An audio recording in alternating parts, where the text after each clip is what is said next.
یہ بات ہے قرآن کی۔ یہ کوئی قرآن نہیں ہے، یہ بس جھوٹی شاعری ہے۔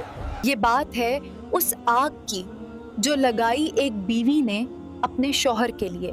محمد کے درد سے مجھے سکون ملتا ہے۔ غلاموں، یہ کانٹے اس کے گھر کے سامنے بچھا دو۔ یہ کہانی ہے اس انسان کی جس نے رسول اللہ کو بھرے بازار میں رسوا کیا۔ مکہ والو، اس کی بات مت سننا، یہ میرا بھتیجا محمد ہے اور یہ دیوانہ ہے، دیوانہ۔ یہ بات ہے سورہ لہب کی۔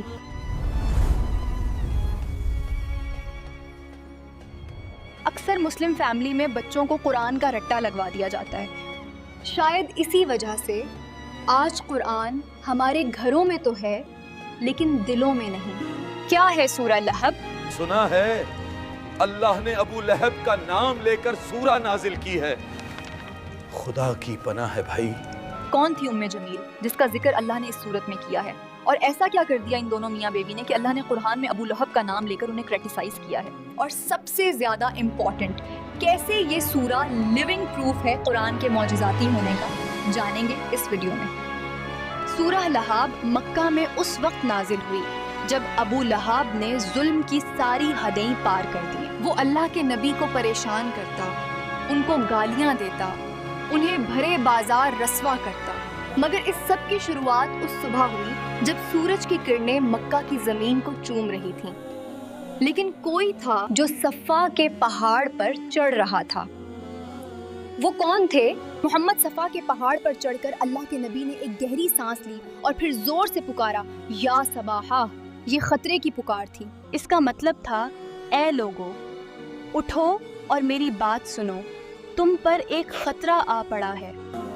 جب سب لوگ جمع ہو گئے تو اللہ کے نبی نے ان سب سے ایک سوال پوچھا، اے لوگو، اگر میں تم سے کہوں کہ اس پہاڑ کے پیچھے دشمن کی فوج تم پر حملہ کرنے آ رہی ہے، کیا تم میرا یقین کرو گے؟ ہاں بالکل کریں گے، کیونکہ آپ سچے ہیں، آپ امین ہیں۔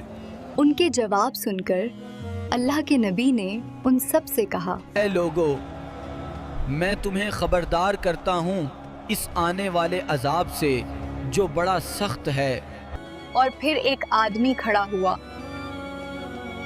غصے اور نفرت سے بھرا ہوا۔ ستیہ ناس ہو تیرا، ٹوٹ جائے تیرے ہاتھ، کیا تو نے ہمیں اسی لیے یہاں جمع کیا ہے؟ یہ آدمی اور کوئی نہیں بلکہ رسول اللہ کا چچا ابو لہیب تھا۔ وقت گزرتا رہا، اللہ کے نبی صلی اللہ علیہ وسلم جگہ جگہ گھوم گھوم کر ایک اللہ کی عبادت کرنے کا میسج پہنچاتے رہے، لیکن ابو لہب رسول اللہ کے پیچھے پیچھے جاتا، یہاں تک کہ وہ بازار کے شریف لڑکوں کو کہتا، ان کو پتھر مارو۔ چلو اس کو پتھر مارو۔ اور حد تو جب ہو گئی جب اس نے اپنے دونوں بیٹوں کو یہ حکم دیا کہ وہ اپنی بیویوں کو طلاق دیں۔ تمہارا چہرہ بھی مجھ پر حرام ہے، طلاق دو۔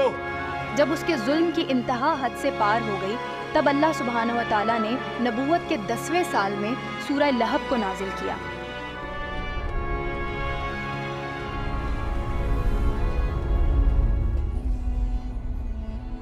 بے شک یہ سورہ ہمیں زندگی گزارنے کا صحیح راستہ دکھاتی ہے، ہمیں اس کی تعلیمات پر غور کرنا چاہیے۔ پہلی آیت میں اللہ نے کہا کہ ٹوٹ گئے دونوں ہاتھ ابو لہب کے اور برباد ہو گیا وہ۔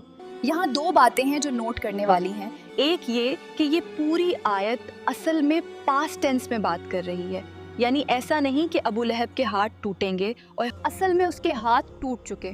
جس لمحے اس نے نبی پاک کی شان میں گستاخی کی، اسی لمحے اس کے ہاتھ ٹوٹ گئے۔ اور دوسری بات، یہ صرف ہاتھوں کے بارے میں کیوں ہے؟ اگر کسی شخص کے دونوں ہاتھ ٹوٹ جائیں تو کیا ہوگا؟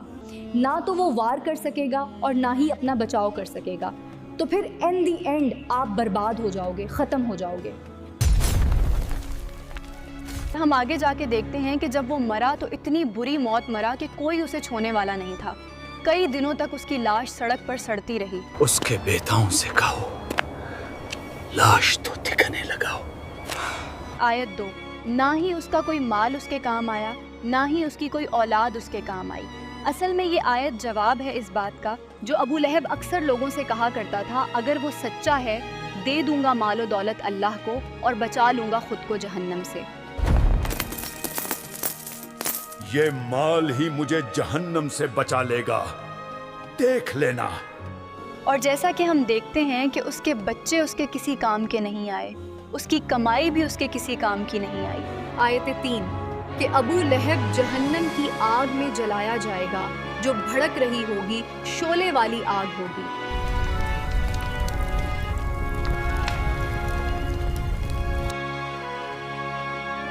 اور اس کی بیوی اپنے سر پر لکڑیاں اٹھائے گی اور اس کی گردن میں رسی ہوگی موز کی۔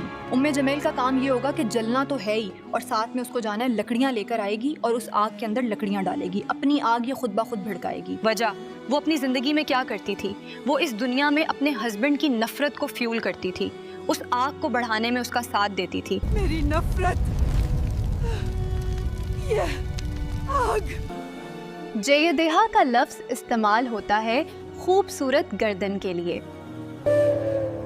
مزے کی بات یہ ہے ام جمیل ایک خوبصورت ہار پہنا کرتی تھی اور مکہ والوں سے کہتی تھی میرے گلے کا یہ ہار میں اس کو دوں گی جو محمد کے خلاف کھڑا ہوگا، میرا ساتھ دے گا۔ اور اسی وجہ سے یہاں یہ مینشن کیا گیا ہے کہ اس کے گلے میں موز کی رسی ہوگی، تکلیف دینے والی رسی ہوگی اس کی اس گردن میں جس میں وہ ہر وقت ہار پہنے رہتی تھی۔ کیسے یہ سورہ لیونگ پروف ہے قرآن کے معجزاتی ہونے کا۔ اس آیت کے نازل ہونے کے بعد ابو لہب کے پاس 10 سال تک موقع تھا، اگر وہ صرف دکھاوے کے لیے بھی کلمہ پڑھ لیتا تو قرآن کی یہ بات جھوٹی ثابت ہو جاتی، مگر ابو لہب کبھی مسلمان نہیں ہوا اور وہ اسی کفر کی حالت میں مرا۔ یہ اس بات کا یقیناً ثبوت ہے کہ یہ اللہ کا کلام ہے، کیونکہ اللہ کو غیب کا علم تھا کہ ابو لہب زندگی بھر ایمان نہیں لائے گا۔ اب سب سے ضروری بات یہ کہ سمجھنا یہ ہے کہ آج ہماری زندگی میں اس کا کیا ریلیونس ہے۔ ایک، یہ سورہ اس لیے نازل کی گئی ہے کہ وہ جو اللہ کے نبی کا دشمن ہے وہ اللہ کا دشمن ہے۔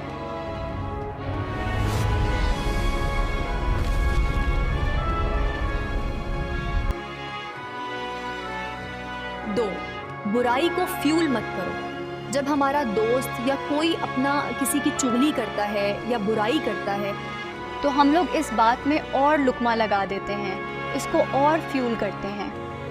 ام جمیل بھی اپنے شوہر کی نفرت کو فیول کرتی تھی۔ تو یاد رکھیے جب آپ برائی کا ساتھ دیتے ہو نا تو جو انجام برا کام کرنے والے کا ہے وہی انجام اس برائی کو بڑھاوا دینے والے کا ہے۔